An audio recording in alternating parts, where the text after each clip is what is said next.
Surat cyber crime સેલે વધુ એક મોટા MLM કૌભાંડનો પર્દાફાશ કર્યો છે। 24/7 ક્લબ નામની સ્કીમ હેઠળ લોકો પાસેથી ગેરકાયદેસર રીતે રોકાણ કરાવી કરોડોની છેતરપિંડી કરવામાં આવી હોવાનો ખુલાસો થયો છે।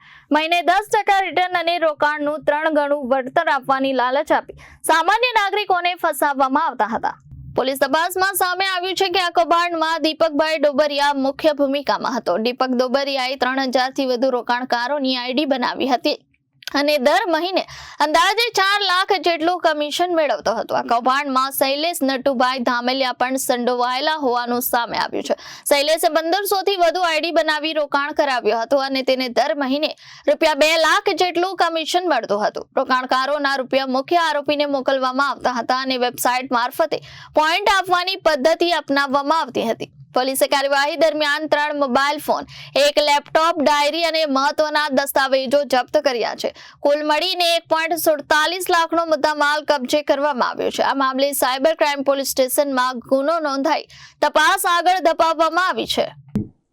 પોલીસ કમિશનર સર સુરત શહેર દ્વારા સાયબર ક્રાઇમ સેલને ખાસ સૂચના આપવામાં આવેલ હતી કે સુરત શહેરની અંદર નાગરિકો સાથે જે અહીંયાથી કોઈ પણ પ્રકારનું ફ્રોડ થતું હોય, ઇન્વેસ્ટમેન્ટ ફ્રોડ જેને કહેવામાં આવે છે અથવા તો MLM સ્કીમ તરીકે ઓળખીએ છીએ, જેની અંદર નિર્દોષ નાગરિકોના જીવનભરની કમાણી એમને લલચાવી ફોસલાવીને ઊંચા વ્યાજની લાલચ આપીને એમને છેતરવામાં આવે છે અને ફાઇનલી પૈસા ડૂબી જાય એ પ્રકારની સ્કીમો જો ચાલતી હોય તો તેના ઉપર વોચ રાખી અને કાર્યવાહી કરવા માટે જે સૂચના આપવામાં આવેલ હતી તે અંતર્ગત ગઈકાલે સાયબર ક્રાઇમ સેલ દ્વારા શહેરના સરથાણા વિસ્તાર તથા ઉત્તરાયણના મોટા વરાછા વિસ્તારની અંદર 2 કોમર્શિયલ કોમ્પ્લેક્સની અંદર રેડ કરવામાં આવેલ હતી।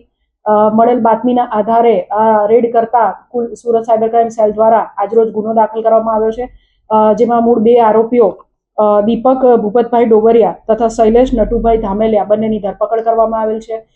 ગુનાની વિગત જોઈએ તો આ બંને આરોપીઓ દુબઈ બેઝ 24/7 ક્લબ નામની એક કંપની અંડર કામ કરતા હતા તથા એના માટે એક ફેક વેબસાઇટ બનાવેલ હતી। આ લોકો સામાન્ય નાગરિકોને ભોળવીને રૂપિયા 9000 થી શરૂ કરી જેટલું પણ તે રોકાણ કરી શકે એટલું રોકાણ એમની પાસે કેશમાં રૂપિયા લઈને કરાવતા હતા।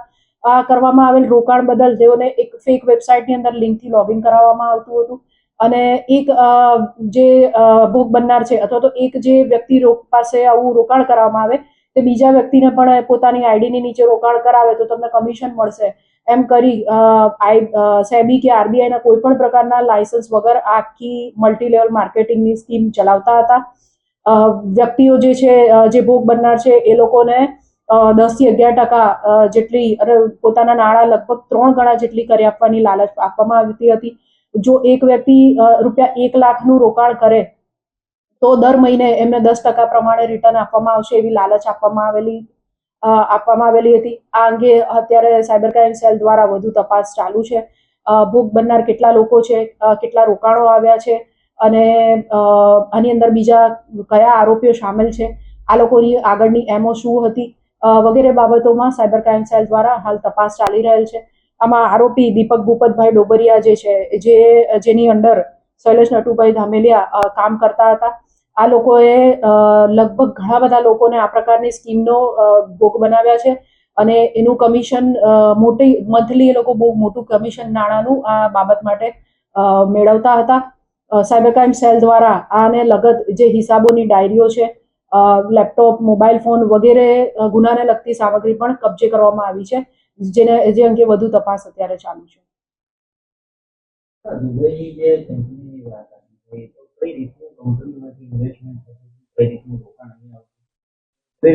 રોકાણ અહીંયાથી અત્યારે USDT વગેરે વિશે અત્યારે કશું કહી ન શકાય। હજુ ગઈકાલે રેડ થઈ છે અને તપાસ ગુનાની ચાલુ છે। જેમ વાત કરી કે દુબઈની જે કંપનીની વાત છે તો રોકાણ અહીંયાથી ત્યાં મોકલવામાં આવે છે, ત્યાંથી અહીંયા નહીં। અને અહીંયા જેમ આગળ વાત કરી કે કેશમાં મિનિમમ રૂપિયા 9000 થી લઈને જેટલું પણ વ્યક્તિ રોકાણ કરી શકે એ રોકાણ એની પાસેથી લેવામાં આવતું હતું। પછી આ નાણાં કેવી રીતના આગળ મોકલવામાં આવતા એ તમામ બાબતો અંગે અત્યારે સાયબર ક્રાઇમ સેલ દ્વારા તપાસ ચાલુ છે। Bureau report Janadesh news Surat.